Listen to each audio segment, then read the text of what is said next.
मारो इसे और मारो इसे, ये इसी लायक है। अरे मारो गया रे। सरपंच जी, कालिया को चोरी करते हुए हम सब ने रंगे हाथ पकड़ा है। अब इसे गांव से बाहर निकाल देने में ही हम सबकी भलाई है। तो देर किस बात की है, अभी इसे धक्के मार के इस गांव के बाहर का रास्ता दिखा दो। अरे सरपंच ऐसा मत करिए, मुझे एक मौका और दीजिए, मैं दोबारा कभी चोरी नहीं करूंगा। लेकिन गांव वाले उसकी एक नहीं सुनते और उसे मार मार के गांव की सीमा के बाहर निकाल देते हैं। मेरी कमर दर्द के मारे मेरी जान निकली जा रही है। कमबख्तों ने जम के धुलाई की है मेरी। अरे भगवान करे इनके गांव में भूचाल आ जाए, धरती फट जाए और सब गांव वाले उसमें समा जाए।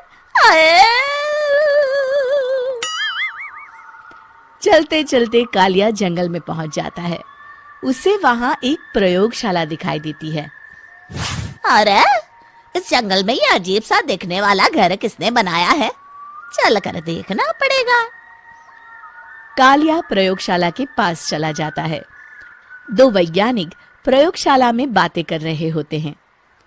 बधाई हो डॉक्टर चमन, आखिरकार हम दोनों ने मिलकर एक ऐसी घड़ी का आविष्कार कर लिया है जिसे पहनकर कोई भी इंसान गायब हो सकता है। हाँ हाँ, तुमने बिल्कुल सही कहा डॉक्टर जर्माटो। अब कल सुबह ही हम इस जंगल से निकल जाएंगे, लेकिन उससे पहले आज रात के खाने का बंदोबस्त करते हैं। हाँ हाँ, मुझे तो बड़ी जोरों से भूख लगी है, चलो चलते हैं। दोनों वैज्ञानिक वहां से चले जाते हैं। उनके जाते ही कालिया प्रयोगशाला में दाखिल होता है। अच्छा तो ये बात है। कालिया बड़े से कांच के अंदर रखी घड़ी को बाहर निकाल लेता है और अपनी कलाई पर बांध लेता है। फिर घड़ी में लगा बटन दबा देता है। कालिया को एक जोरदार झटका लगता है। कालिया अपने आप को आईने में देखता है तो उसका पूरा शरीर पूरी तरह से गायब हो चुका होता है। अब तो जो चाहे वो कर सकता हूँ। सबसे पहले मैं उन सभी को सबक सिखाऊंगा। गांव वालों, मैं आ रहा हूँ। कालिया गांव की ओर चल पड़ता है। थोड़ी देर के बाद दोनों वैज्ञानिक वहां आते हैं। अरे ये क्या, लगता है कोई हमारी घड़ी चुरा कर ले गया है। ये देखो पैरों के निशान। अब क्या होगा, अगर वो घड़ी किसी गलत हाथों में पड़ गई तो अनर्थ हो जाएगा। तुम चिंता मत करो, हमारी घड़ी में जो बैटरी लगी है ना, वो सिर्फ 24 घंटे चलेगी। उसके बाद वो घड़ी काम करना बंद कर देगी। उधर दूसरी तरफ गांव में सरपंच अपने घर में सो रहा होता है। तभी एक आहट से उसकी नींद खुल जाती है। अरे कौन है वहाँ? बड़े मजे से सो रहा है, आज मैं तुझे नहीं छोड़ूंगा। कालिया पास में पड़ा डंडा उठाकर सरपंच की पिटाई शुरू कर देता है। ये ले, ये ले, इसी लायक है, ले। अब मर गया। अरे ये क्या हो रहा है? अरे कोई बचाओ मुझे, मेरे घर में भूत आ गया है। सही कहा, मैं भूत ही तो हूँ, ये ले। अरे भूत जी, मैंने आपका क्या बिगाड़ा है, मुझे छोड़ दीजिए। आपको क्या चाहिए? तेरे घर में जितना भी पैसा है ना, मुझे ला कर दे दे, तब मैं तुझे छोड़ दूंगा और यहाँ से चला जाऊंगा। सरपंच अपनी तिजोरी से पैसे निकालकर एक बड़े कपड़े में बांधकर जमीन पर रख देता है और कालिया वो सारा पैसा लेकर वहां से चला जाता है। दूसरी तरफ जमींदार गांव के चौराहे पर खड़ा कुछ लोगों से बात कर रहा होता है। इस कमीने जमींदार ने भी मुझे बहुत पीटा था, इससे भी बदला लेना तो बनता है। हाँ? जमींदार अचानक अपने आप को चांटे मारने लगता है। अरे भाई ये क्या हो रहा है? जमींदार साहब अब ठीक तो है ना? अरे मुझे नहीं पता भाई।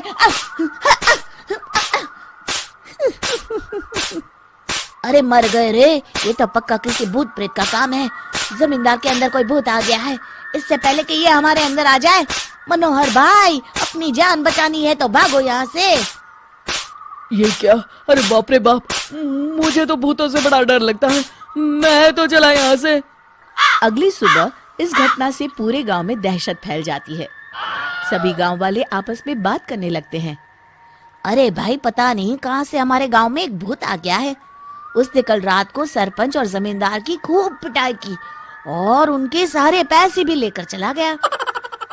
हाँ भाई हाँ, ये भूत तो मुझे बड़ा अजीब लगता है। मेरी समझ में नहीं आता कि भूत उन पैसों का करेगा क्या। अरे तेल में पकोड़े बना के तलेगा, बेवकूफ। इस बात की चिंता करके कहीं वो भूत हमारे घर में ना आ जाए। तुम बिल्कुल सही कह रहे हो आर्या, मैं भी इसी बात से घबरा रहा हूँ। अच्छा, अब मैं अपने घर जा रहा हूँ। तुम सब भी अपने अपने घर चले जाओ, उस भूत का कोई भरोसा नहीं है। हाँ। तीनों वहां से चले जाते हैं। दूसरी तरफ कालिया सारे पैसों को एक खंडर में छुपा देता है। इतने सारे रुपए तो मैंने अपनी पूरी जिंदगी में एक साथ कभी नहीं देखे। इस तरह कुछ दिनों में मैं अमीर बन जाऊंगा। आज मैं उस मोटे बब्बन को अपना शिकार बनाऊंगा। सुना है दहेज में बहुत सारे पैसे और गहने मिले हैं उसे। रात होते ही कालिया बब्बन के घर में घुस जाता है। हाँ, मिल गई तिजोरी। अब जल्दी से इसे खोलकर सारे पैसे निकाल लेता हूँ। अरे खुल जा, खुल जा। खुल गई। कालिया पैसे थैले में भर ही रहा था कि तभी बब्बन उसके बगल में आकर खड़ा हो जाता है। भाई क्या कर रहा है? हाँ? अरे हट। अरे तेरी इतनी हिम्मत, मैं तेरे सामने खड़ा हूँ और तू फिर भी मेरी तिजोरी से पैसे चुरा रहा है। अरे मैं तो गायब हूँ, तू मुझे कैसे देख रहा है? कालिया अपनी घड़ी को देखता है।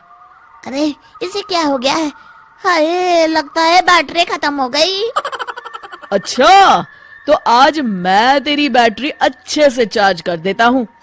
अरे भाग्यवान, जरा मेरा डंडा तो लाना। ये मोटा मुझे नहीं छोड़ेगा। अरे भागो।